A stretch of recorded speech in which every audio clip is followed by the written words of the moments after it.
So let's start on Capitol Hill. After 41 days and a Senate vote late into the night to pass that funding bill, finally there's an end in sight to the U.S. government shutdown. 7 Democrats and an independent joined with Republicans to get the job done. Listen. The ayes are 60, the nays are 40. The bill as amended is passed.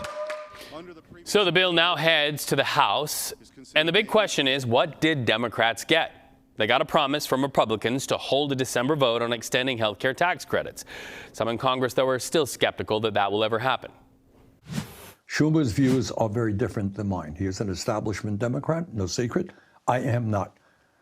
I hope that by electing new members of the Senate, we will have, in fact, new leadership. But right now, it is what it is. John Fetterman joined CBS Mornings today. He's the lone Democrat who voted in favor of the bill every time. The key demand was about the Affordable Care Act. Some people call it Obamacare. What will happen with that now under this situation that you all are proposing? What happens to it? What I'm hopeful is that we are going to create those kinds of extensions. But we have to negotiate with the Republicans because America decided to put us in the minority. Obviously, Trump is in the White House, and they also have the majority in the House. That's the essence of democracy, to find a way forward, because our parties have different priorities. And that's why I've always refused to put our government in the middle of all of it, because millions and millions of American lives will be impacted that way. 2 things must be true: that I want to make health care more affordable for Obamacare, but I also think that our government should never be held as a hostage, whether it's a Republican or whether it's a Democrat. It's always wrong. So let's go live to Capitol Hill and CBS News congressional correspondent Caitlin Huey-Burns. Caitlin, what's included in this funding bill? Well, basically, Reed, this is a deal that went through last night, as you mentioned. It will extend government funding through the end of January, so gets us through the end of the year here. It also includes 3 longer-term appropriations bills that will go through September of next year. And some of that includes funding for SNAP, or food stamps, as we've been reporting on for the past several weeks. It also includes more money for that program for the next year. It also includes a basic promise of a vote on health care next month, but not an actual policy on health care. And that was the big sticking point among Democrats. And it's why Democrats are still very angry about this legislation. And why Democrats in the House are all saying, for the most part, that they are not going to cross over and support it. All right, so we know it's passed. It goes to the House. What's next? Well, the House is making their way back to Washington. As you know, they've been out for the past 7 weeks before this, at the start of the shutdown.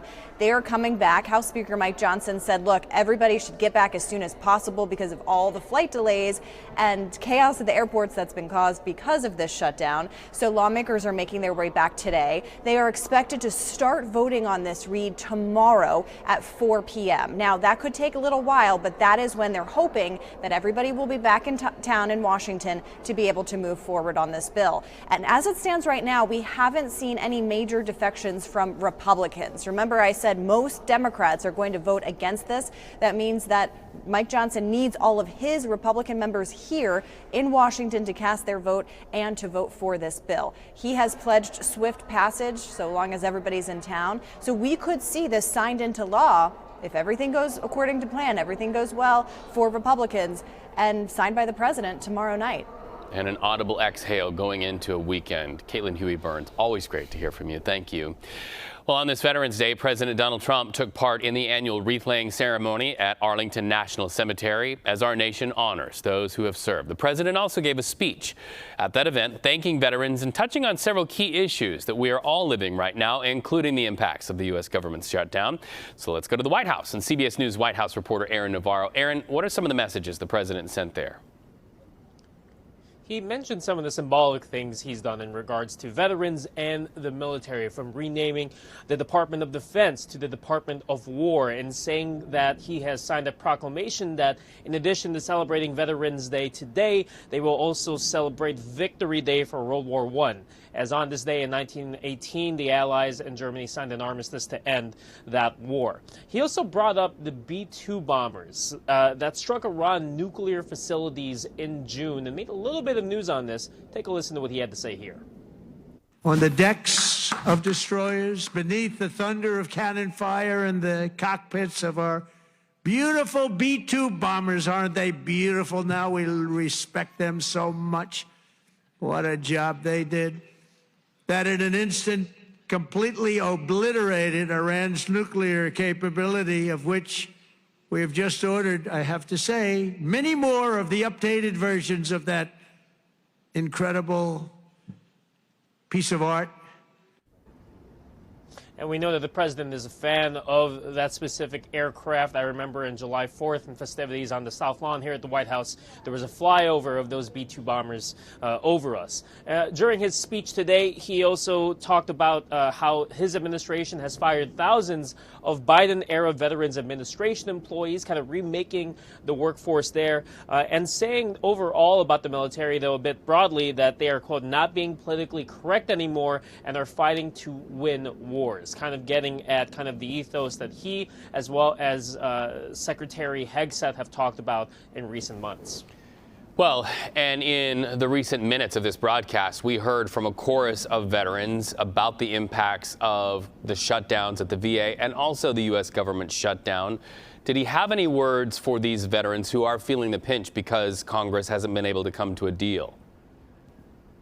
Yeah, nothing specific to these veterans, which is notable to me, just given that this next paycheck for active serving military members could be the first that they miss, as this administration has worked to find ways to fund their paychecks for most of these service members throughout the month of October. He did bring up how House Speaker Mike Johnson was in the audience, and despite Congress still working and putting the finishing touches on ending the shutdown, seemed pretty optimistic it would happen. Take a listen to the president's remarks here. You love your speaker. There he is, right there. Good. Got a good location.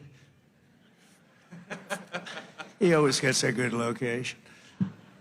And congratulations to you and to John and to everybody on a very big victory. We're opening up our country.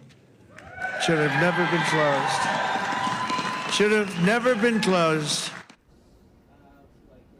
Now, the U.S. House, as our colleague Caitlin Huey-Burns mentioned, still has to take a final vote on that spending package, but I thought that was notable to me, showing that once that bill gets to his desk, expect President Trump to sign it right away, as he is already declaring that the government is reopening. Aaron Navarro for us at the White House. Thank you so much for